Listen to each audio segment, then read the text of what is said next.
The first time the camera blinked red, it was so small no one noticed, just a tiny dot tucked inside. A smoke detector above the living room archway. Outside the mansion, Los Angeles glowed like it always did, palm trees swaying. Cars whispering down the hills, the city humming with money in motion. Inside, everything was quiet. Too quiet. Vivian Hart stood barefoot on cold marble, holding her breath as if sound itself might break something. On the couch, her son, 11-year-old Oliver, slept, with a pillow pressed to his chest, lashes still damp from crying earlier. Vivian's fingers tightened around her phone. Just for a week, she whispered to herself. Just until I know he's safe. Before we go deeper, tell me where you're watching from right now. What city, what state, what part of the world has you listening to this story? Drop it in the comments, because it's wild how one moment of kindness can travel farther than we ever expect. The next morning, the house came alive the way it always did, silently. Staff moved like shadows. Fresh flowers replaced yesterday's. Coffee poured without a word. Vivian wore calm, like a perfectly fitted jacket.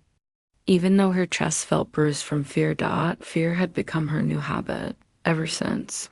Oliver's father, Damien Hart, died in a car accident on Mulholland Drive. The world around Vivian had shifted. People smiled too politely. Lawyers showed up too often. Reporters waited too long outside gates. And Oliver had stopped being a child. He jumped at loud sounds now. He checked locks twice. He asked questions a kid shouldn't know to ask. Mom, he'd whispered one night, face pale in the dark. What if he didn't crash? Vivian had pulled him close, heart racing. It was an accident, baby. But the lie tasted like metal dot, so she installed cameras, not in the whole house. Just enough. The living room, the kitchen hall, the back patio. Places where people lingered. Places where secrets slipped dot and one camera. On the hallway leading to Oliver's room. Not because she didn't trust her son, because she didn't trust anyone else. That same morning, a new employee arrived. His name was Ethan Cole, early 30s. Broad shoulders from years of physical work. Soft eyes that looked like they'd seen too much and decided to stay gentle anyway. The agency file said, maintenance and general support. Reliable, quiet, no record. Single father. Needed stable pay. Vivian barely looked up when the head housekeeper introduced him. This is Mr. Cole. He'll be handling repairs, upkeep, anything you need. Ethan nodded politely. Ma'am. Vivian gave a small smile. Welcome. Ethan didn't stare at the art or the chandeliers. He didn't gawk at the view of the city. He just listened, took notes, asked where the tools were. And when Oliver walked into the hall, rubbing sleep from his eyes, Ethan did something most adults didn't. He lowered himself slightly, meeting the boy's height. Hey, Ethan said, voice calm. Nice sneakers. Oliver glanced down, surprised. Thanks. Ethan smiled like it mattered. You take good care of him? Oliver hesitated, then nodded. Something in Vivian's throat tightened. It was such a small moment, yet it hit her like sunlight through blinds, then unexpected, warm. Over the next few days, Vivian watched the camera feed the way someone watches.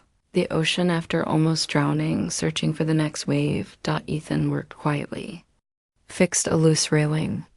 Replaced a broken garden light. Patched a door that never closed right.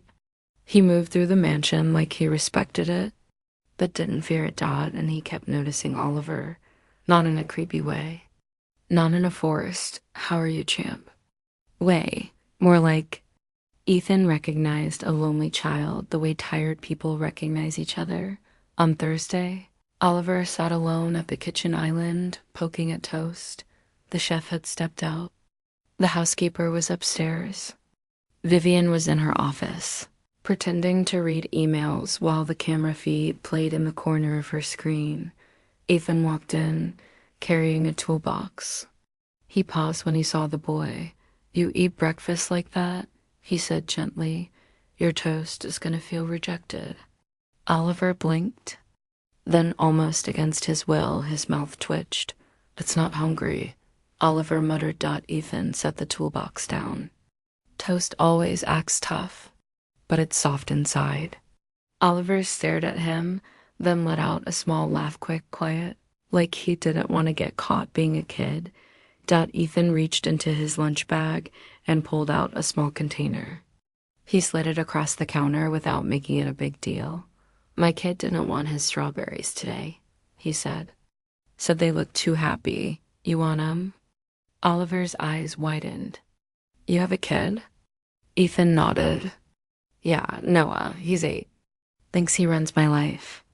Oliver looked down at the strawberries like they were something rare. "Can I really?" "Yeah," Ethan said. "But only if you promise not to tell the strawberries they won."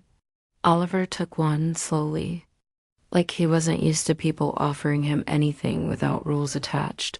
"If you were watching that moment in real life, what would you do? Would you step in like Ethan did? Or would you stay quiet and assume someone else will handle it? Tell me honestly in the comments, and if your heart believes kindness still matters, tap like so this kind of moment doesn't disappear." Vivian's fingers froze above her keyboard. On the camera feed, she watched her son chew a strawberry like it was the first sweet thing he'd tasted in months. And for the first time since Damien died, Vivian felt something break through her fear. Not relief. Hope. But hope can be dangerous. Because once you start wanting it, you start noticing everything that might take it away.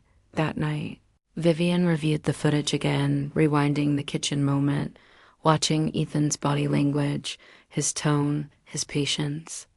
She told herself she was being careful. Still, she couldn't ignore one detail. When Ethan thought no one was watching, he glanced up briefly toward the smoke detector, not like he knew it was a camera, more like he sensed he was being observed. Vivian's stomach tightened. Her breath caught, and in her office, alone under soft lamplight, she whispered, "Who are you, Ethan Cole?" She didn't know the answer yet, but she was about to find out because the next morning, Oliver would go missing for 7 terrifying minutes. And the only person who moved fast enough to stop what happened next was the one employee Vivian hadn't decided to trust. The house went quiet in a way that felt wrong. Vivian noticed it first, not through the cameras, but through instinct. Mothers develop it without permission. A sudden pressure behind the eyes. A tightening in the chest. She glanced at the monitor. The kitchen camera showed an empty stool. The strawberries gone. The hallway feed showed nothing unusual: sunlight stretching across polished floors, the soft shadow of a plant swaying. The patio camera caught a breeze moving the curtains. But the hallway near Oliver's room, the one she watched the most, was empty. "Oliver?" she called, standing up so fast her chair scraped the marble. No answer. She moved through the house quickly now, heels clicking louder than usual. "Oliver!" Her voice rose, cracked slightly. 7 minutes doesn't sound long until you're counting breaths instead of seconds. She checked his room. Empty bed. Blanket half on the floor. Shoes still by the door. Her heart began to pound hard enough to hurt. Then she saw Ethan. He was moving fast down the back corridor. Not running, but close. His jaw was tight. One hand was already reaching for the side door handle that led to the garden. Vivian didn't think. She shouted his name. "Ethan!" He turned instantly. "He's okay," he said before she could even ask. "But we need to get to him now." "What do you mean, okay?" Her voice shook. "Where is my son?" "The far side of the hedge," Ethan said, already opening the door. "By the service gate." He followed the cat. Vivian froze. "What cat?" "There's a gray one that sneaks in sometimes," Ethan replied. "I saw Oliver watching it yesterday. Today I noticed the gate latch was loose when I didn't see him inside. I checked the cameras in the security room. Her breath caught. The cameras? I wasn't spying, Ethan said quickly, eyes steady but urgent. I heard the alarm chirp. I knew something was off. I didn't have time to ask permission. They were already outside now. The sun was too bright, the garden too peaceful for the terror flooding her body. They rounded the hedge. Oliver was. There, standing near the open gate, one foot dangerously close to the sloped driveway that led down toward the road. A car passed at the bottom of the hill, fast. Oliver. Vivian screamed. The boy turned, startled, before fear could lock him in place. Ethan moved. He crossed the distance in seconds, dropping to one knee, arms wide, not grabbing, not shouting. Hey, Ethan said calmly, like this was just another quiet morning. You found him, huh? Oliver nodded, lip trembling. I didn't mean to. He just ran, and I know, Ethan said softly. Cats do that. They think they're the boss. He reached out slowly. Oliver stepped into his arms without thinking. Vivian collapsed where she stood, one hand on her chest, vision blurring as the world rushed back into focus. The cameras had caught the moment, but they hadn't caught the way Ethan's hand shook just slightly as he held the boy, or the way he breathed out, long and careful. Once Oliver was safe, inside the house later, Oliver sat wrapped in a blanket, sipping juice. Vivian stood across from Ethan in the living room, sunlight pouring through glass walls. You saved him, she said. Ethan shook his head. I just noticed. No, Vivian replied. You acted. Silence settled between them, not awkward, but heavy. Finally, Ethan spoke. I lost my wife 2 years ago, he said quietly. Sudden, no warning. After that, you notice things. Sounds, gaps, when something feels wrong. Vivian's throat tightened. She hadn't asked, but somehow she understood why he was telling her. My son. Ethan continued. He went quiet for a long time. I learned that silence can be louder than screams. Vivian looked at him, not as an employer now, but as someone standing on the same broken ground. Have you ever had someone step in for you, or your child, when no one else saw the danger coming? Right, yes, and tell me who they were. Sometimes gratitude deserves to be spoken out loud. That night, Vivian watched the footage again. Not just the garden moment, but the days before it. The strawberries, the jokes, the patience. She slowed the video frame by frame. Ethan never lingered where he shouldn't. Never crossed boundaries, never sought attention. He always stepped back after helping like he didn't want credit. Just safety dot, and that scared her more than anything, because people who want nothing are the hardest to control. Dot in her bedroom. Vivian sat on the edge of the bed, phone glowing in the dark. A message waited from one of her lawyers. Another from a private investigator she hadn't told anyone about. She typed a single sentence, then erased it. Across the hall, Oliver slept more peacefully than he had in weeks. Vivian stood, walked quietly to his door, and watched him for a long moment. I won't feel you again, she whispered, but even as she said it, another thought crept in, unwelcome and sharp. What if the cameras didn't just protect her son? What if they exposed something she wasn't ready to see? Because the next morning, the footage would reveal a choice Ethan made when he thought no one was watching, one that would force Vivian to decide whether fear or trust would define the rest of her life. The footage began like any other morning. Vivian watched from her office, one hand wrapped around a cooling cup of tea, eyes fixed on the screen. The house moved in its usual quiet choreography. Staff passing, curtains shifting, light changing angles. Then Ethan appeared on the hallway feed. He wasn't carrying tools this time. He stood near Oliver's door, hesitating just for a moment. Vivian leaned forward instinctively, a familiar knot forming in her stomach. He lifted his hand. Paused. Then knocked. Vivian's breath caught. Oliver opened the door. Hair messy, eyes still heavy with sleep. Hey, Ethan said gently. Your mom said you didn't sleep great. Thought maybe you'd want company before school. Oliver shrugged. I had a bad dream. Yeah? Ethan asked. Me too. Sometimes even grown-ups get those. Oliver looked surprised. Really? All the time, Ethan said. They just look different. There was no camera inside the room. Vivian couldn't hear the rest. She only saw Ethan crouch slightly, lowering himself again, never stepping over the threshold. He stayed in the hallway. Always the hallway. After a minute, Oliver handed him something, a small drawing. Crayon lines. A house. 2 stick figures holding hands. One tall, one small dot. Ethan studied it like it was priceless. This is Noah and me, Oliver said shyly. Ethan smiled, eyes soft. You drew us strong. Oliver beamed. Then Ethan did something Vivian didn't expect. He handed the drawing back. You keep it, he said. Things that help you sleep should stay close. He stood, ruffled his own hair awkwardly, and walked away. Vivian sat back slowly, pulse loud in her ears. That night she didn't sleep. She kept seeing Ethan's hand pause before knocking. The way he respected the line she herself had blurred with cameras. The way he chose restraint when no one would. Then if he crossed it. Fear had taught Vivian to watch everyone closely, but what she was seeing now didn't fit fear's script. The next day, she called him into her office. Ethan stood near the door, posture relaxed but alert. You wanted to see me, Miss Hart? Vivian nodded. I reviewed the footage from yesterday.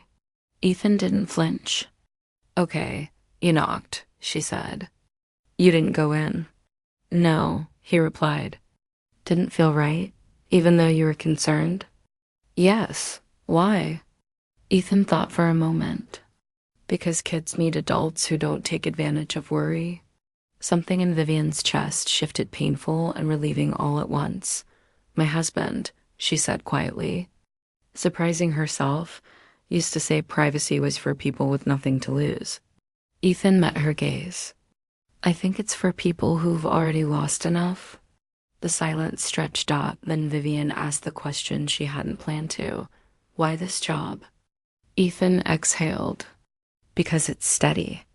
Because my son needs routine. And because places like this, he gestured softly, they look safe. Sometimes they are. Vivian nodded slowly. You don't ask for much. Ethan gave a small smile. Learned early that asking doesn't always mean receiving. That night, Vivian stood alone in the security room, the glow of monitors painting her face pale. She watched Ethan leave the house on the final feed lunch bag in hand. Shoulders slightly slumped with the weight of a day's work. Sheer EWOUND. Paused. Watched. Again. Then she did something she hadn't done since. Damien died. She turned off one camera. Just one. The one in the hallway outside. Oliver's room. It felt like stepping off a ledge, terrifying, freeing. But trust, she was learning, wasn't built by watching harder. It was built by letting go. Have you ever had someone help you when no one else would, quietly, without asking for credit? Right, yes, and tell me their name. Sometimes gratitude needs to be said out loud to finally heal. The next week, things changed. Oliver laughed more. He talked about school again. He asked Ethan questions about fixing things, about Noah, about how to be brave but not loud. Ethan answered honestly. Sometimes he didn't know. Vivian watched less, and because she watched less, she noticed more. She noticed Oliver's shoulders relax. She noticed herself breathing deeper. She noticed that fear no longer sat in every corner of the house. Then, late one evening, a notification popped up on Vivian's phone. Security alert. Her heart jumped. She pulled up the feed. The image froze her. Ethan stood at the gate alone, holding a phone to his ear. His voice wasn't audible, but his posture was tense, protective. He glanced toward the house once, then turned his body slightly, blocking the view inward. Whoever was on the other end of that call wasn't staff, and whatever Ethan was saying, it wasn't for show. Vivian's hand trembled as she zoomed in for the first time since installing the cameras. She felt something unexpected. Not fear of losing control, fear of learning the truth. Too late, because the next decision Ethan made, one caught only by that final camera, would expose a secret not about Oliver, but about Vivian herself, and once seen, it could never be unseen. Vivian didn't confront Ethan right away. She sat with the footage instead, replaying it late into the night.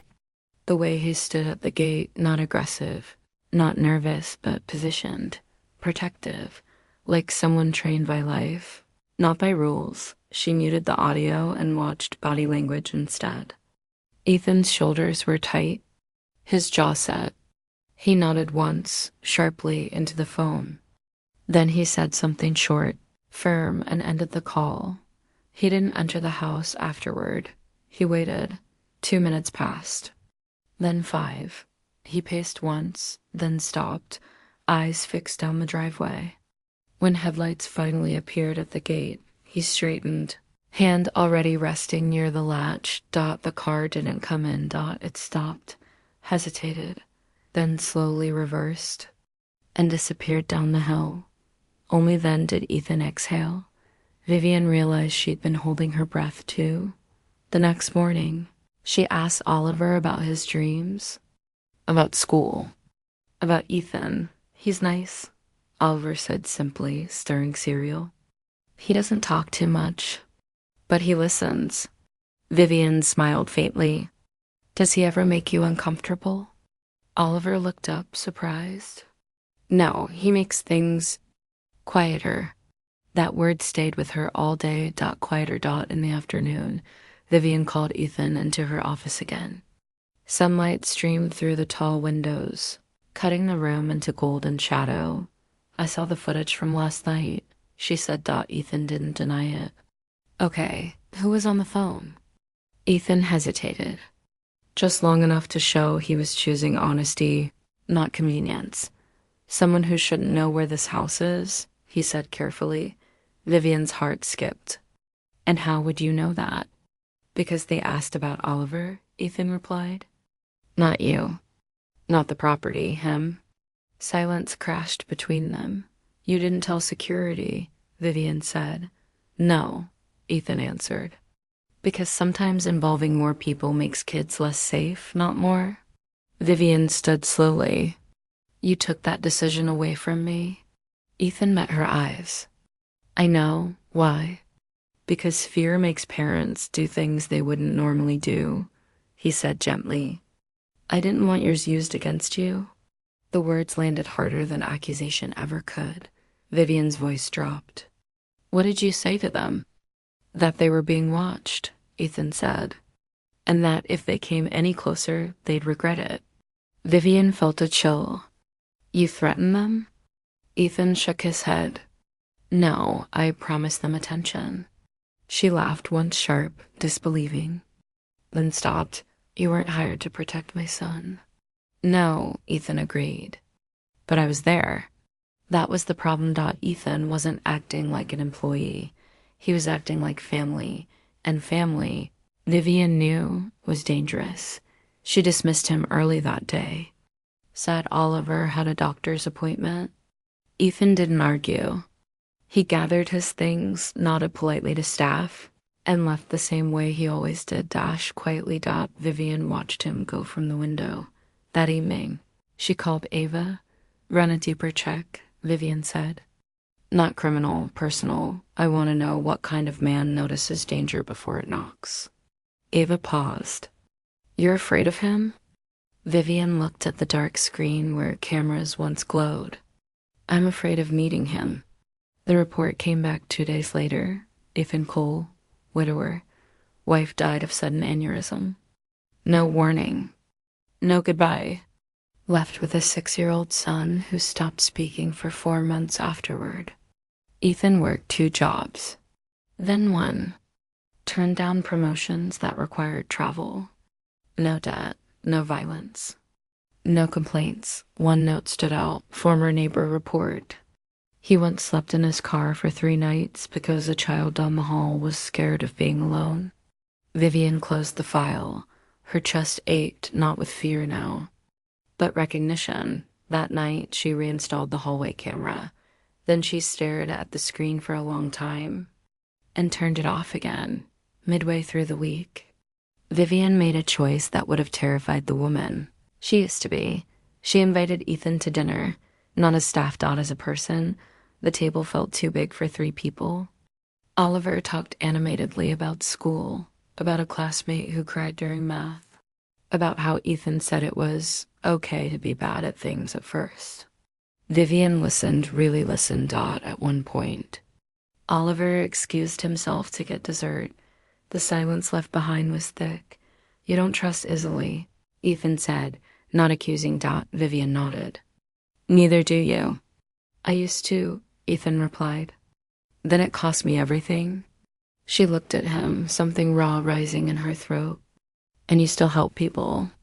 Ethan shrugged. "If I stop, then the worst thing that ever happened to me gets the final word." Vivian swallowed hard. "Now it's your turn. Pause for a second. Think about one small good thing you did recently. Something quiet. Something real.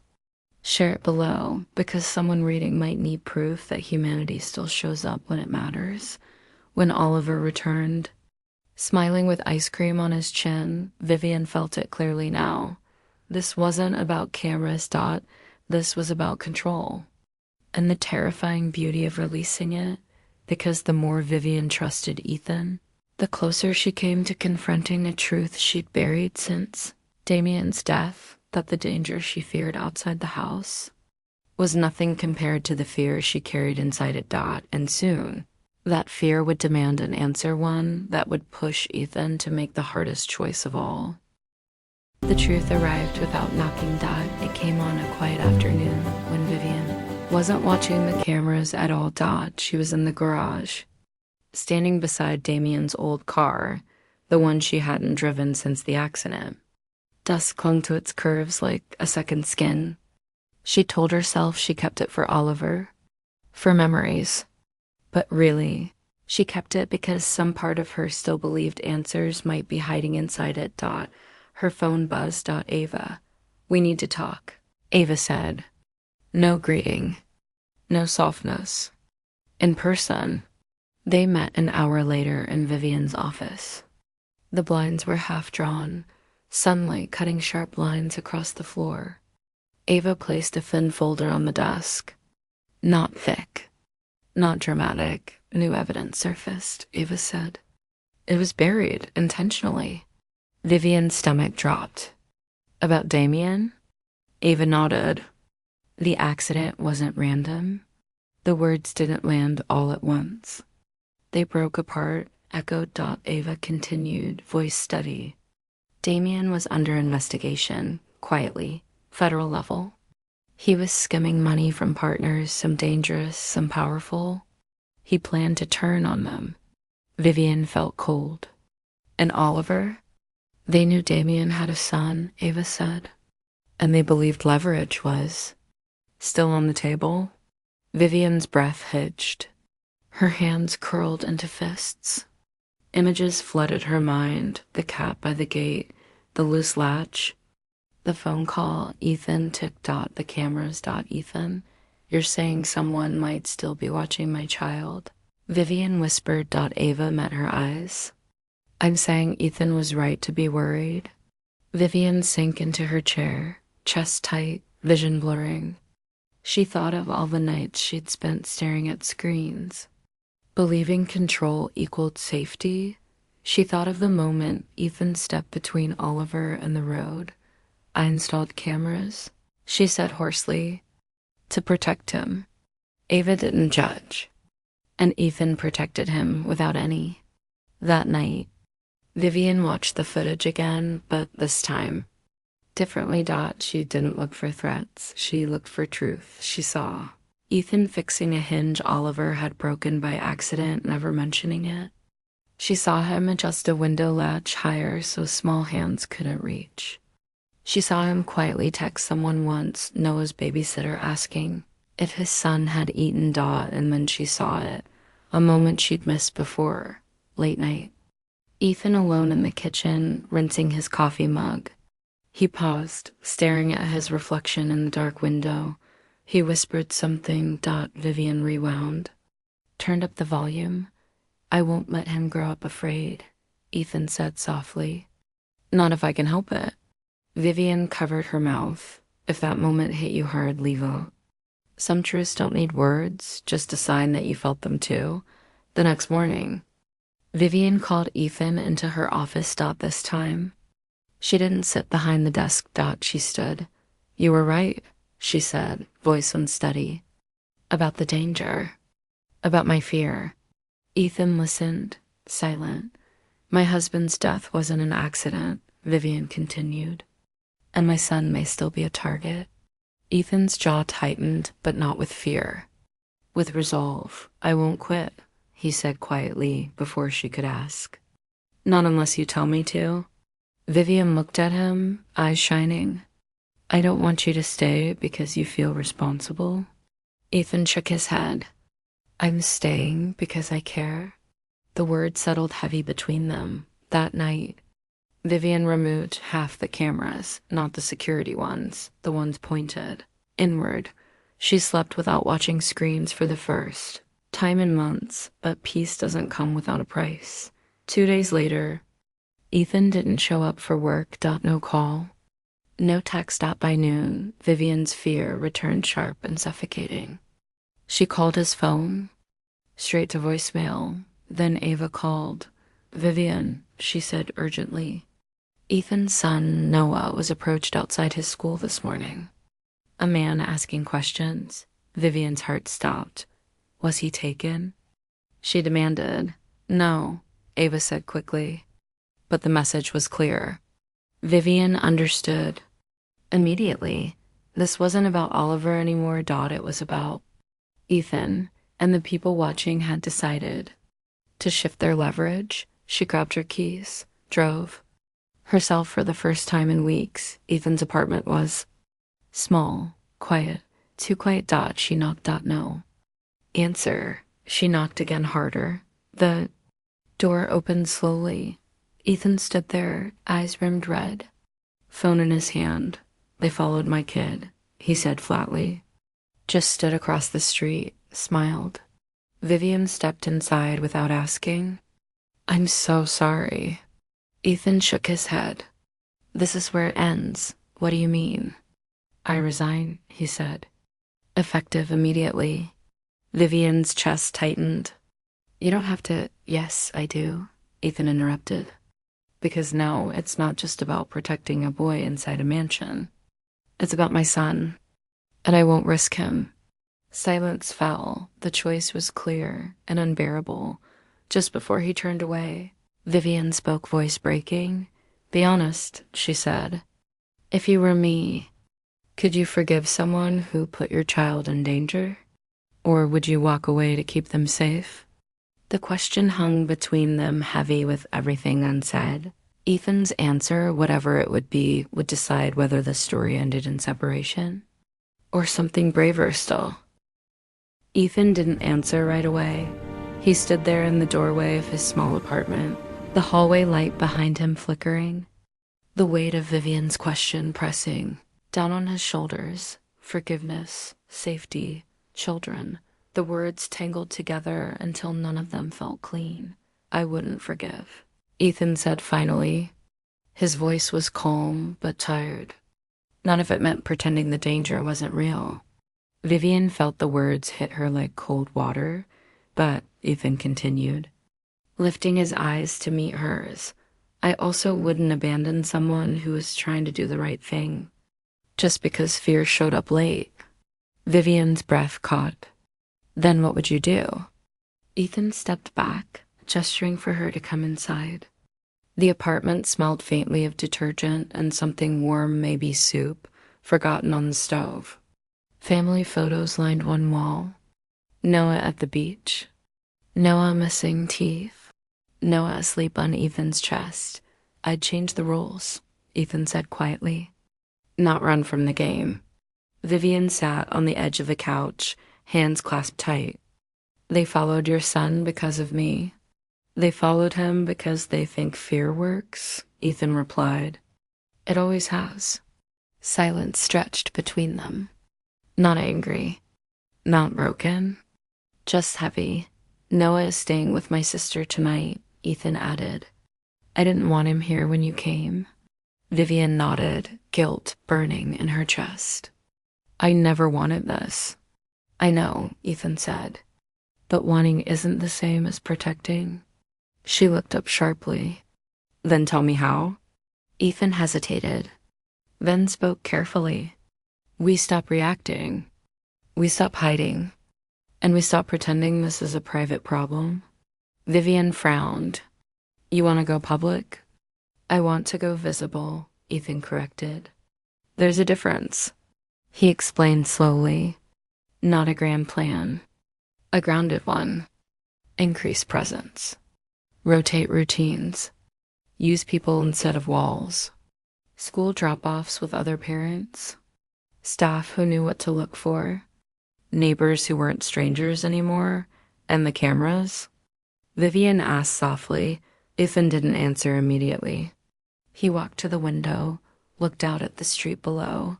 Cameras don't build safety, he said. They build distance. People build safety. Vivian closed her eyes. The truth of it hurt. She thought of Damien, of secrets, of locked doors, of how alone she'd felt, even with everything money could buy. I don't know if I can do this without control, she admitted. Ethan turned back to her. None of us can. That's the lie fear tells. If you hold tighter, you won't lose anything. But that's not how kids grow. And it's not how we heal. Vivian swallowed hard. If I ask you to stay, will you? Ethan shook his head gently. Not as an employee. Her heart sank. But, he added, I'll stay as someone who cares. Someone who tells you the truth, even when it's uncomfortable. Someone who leaves if I ever become a risk instead of a shield. Vivian nodded slowly. That's more than I deserve. No, Ethan said. That's what Oliver deserves. They sat in that truth together. Two parents standing on different edges of the same cliff. Be honest for a moment. If someone put your child at risk without meaning to, could you forgive and keep walking beside them? Type forgive if you could, or never if it would break you too deeply. The next week unfolded differently. Vivian canceled meetings. Walked Oliver to school herself. Let staff speak freely. Let security brief the teachers. Let neighbors know not details, just awareness. And she did something no one expected. She took down the rest of the cameras. All of them. The house felt louder without them. More alive, scarier, real. Ethan didn't return his staff, but he came by often, helped Oliver with homework, talked to him about fear without dressing it up. Fear isn't the enemy, Ethan told him one afternoon. It's just a signal. We decide what to do with it. One evening, Vivian found Oliver and Ethan on the floor, building something out of spare wood pieces. What is that? She asked. A bench, Oliver said proudly. Ethan says people need places to sit when they're tired. Vivian smiled despite herself. Then the call came. Ava. Late. Urgent. They made a move, Ava said. Not on you. Not on the kids. On the company. Vivian stiffened. What kind of move? They're leaking information. Trying to scare investors? Push you into silence. Vivian closed her eyes. So it's starting. It already started, Ava replied. You just decided not to hide anymore? That night, Vivian stood in the living room, no screens glowing, no red lights blinking. Just her son asleep upstairs. Ethan cleaning up wood scraps quietly. Ethan, she said. He looked up. If this gets worse, if staying near us puts Noah in danger, I'll step away. he said without hesitation. You don't even have to ask. And if stepping away puts Oliver in danger? Ethan met her gaze. Then I stay. The choice was made, not with contracts or cameras, but with trust. Outside, somewhere in the city, people were still watching. Still waiting Dot, but for the first time. Fear didn't feel like a weapon, Dot. It felt like a warning. They were finally ready to face together, Dot. And as the storm gathered quietly around them, one truth became clear. The hardest part wasn't deciding who to protect Dot. It was deciding how much hope you were willing to risk to do it. The press didn't We swarm can't the keep way avoiding Vivian this. expected. I know, but it's not that simple. There were It no has to flashing be, for both of cameras us. at the Then let's gates. figure it out now. No shouting questions. Just a few cautious articles. Carefully worded headlines. Investors asking for meetings instead of explanations. The kind of pressure that didn't scream but waited. Vivian showed up anyway. She walked into boardrooms without armor. Spoke plainly. Refused to lie to soften fear. When asked about security, she said, "We're choosing people over walls." When asked about threats, she said, "We're choosing light over silence." Some walked away. Others leaned in. At home, the days found a new rhythm. Oliver started sleeping through the night again. He left his door open. He asked Ethan to teach him how to fix things, not because they were broken, but because learning felt good. One afternoon, Ethan brought Noah over. The boys circled each other at first, cautious like animals meeting at a watering hole. Then Oliver noticed Noah's backpack. "Is that a dinosaur?" he asked. Noah nodded, serious. "It's a T-Rex. He's misunderstood." Oliver smiled. "So am I." They sat on the floor and built the bench together, the one that started as scraps and turned into something solid. It wasn't perfect. One leg leaned a little. The surface was rough, but it held weight. Vivian watched from the doorway, heart full in a way that scared her more than fear ever had. Later, when the boys ran outside, Ethan stayed behind. "You okay?" he asked. Vivian nodded. "I keep waiting for the other shoe to drop." Ethan leaned against the counter. "It might, but you won't be alone when it does." She studied him, the lines around his eyes, the calm that came from surviving rather than winning. "You didn't have to stay," she said quietly. Ethan shrugged. "Neither did you." The next week, the threats stopped coming quietly. A letter arrived unsigned. A warning dressed as advice. Vivian read it once, then handed it to Ava without comment. That night, she couldn't sleep. She walked downstairs and found Ethan on the back patio, sitting on the finished bench. The city lights spread out below them, 1,000 small lives glowing at once. "Do you ever miss the time before?" Vivian asked. "Before everything felt watched?" Ethan considered. "I miss thinking safety was simple." She nodded. "Me too." They sat in silence, the kind that didn't demand filling. The next morning, Vivian made a decision that surprised everyone, including herself. She released a statement. Not about the threats. Not about Damien. About values. About choosing transparency. About protecting children by building communities, not cages.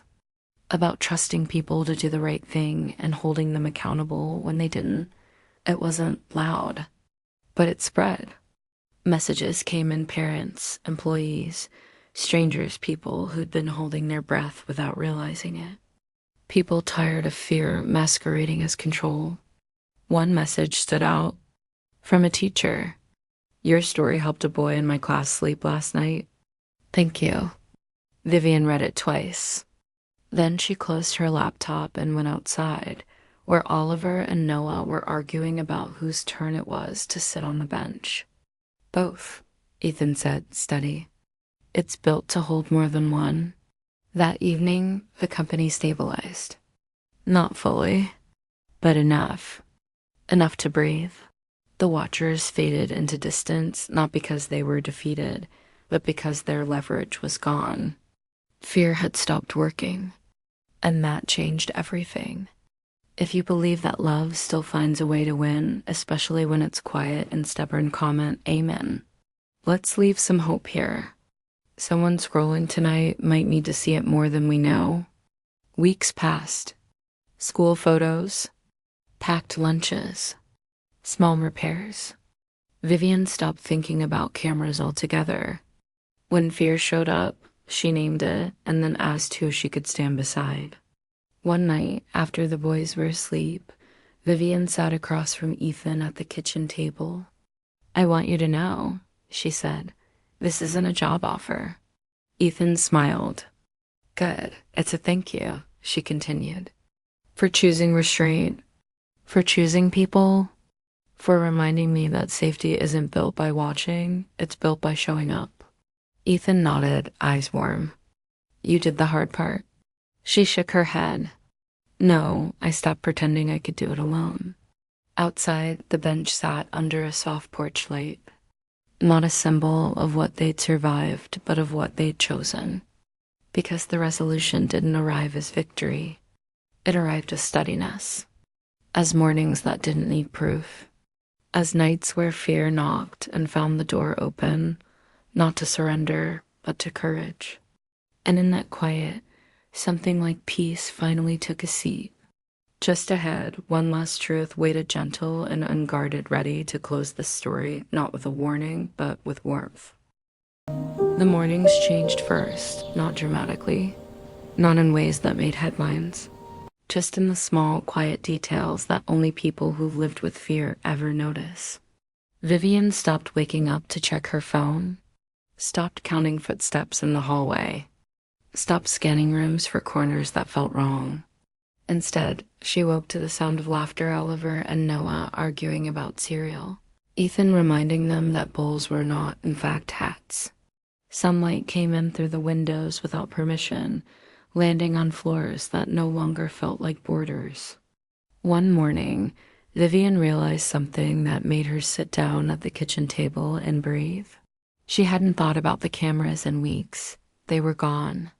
And so was the part of her that believed watching was the same as caring.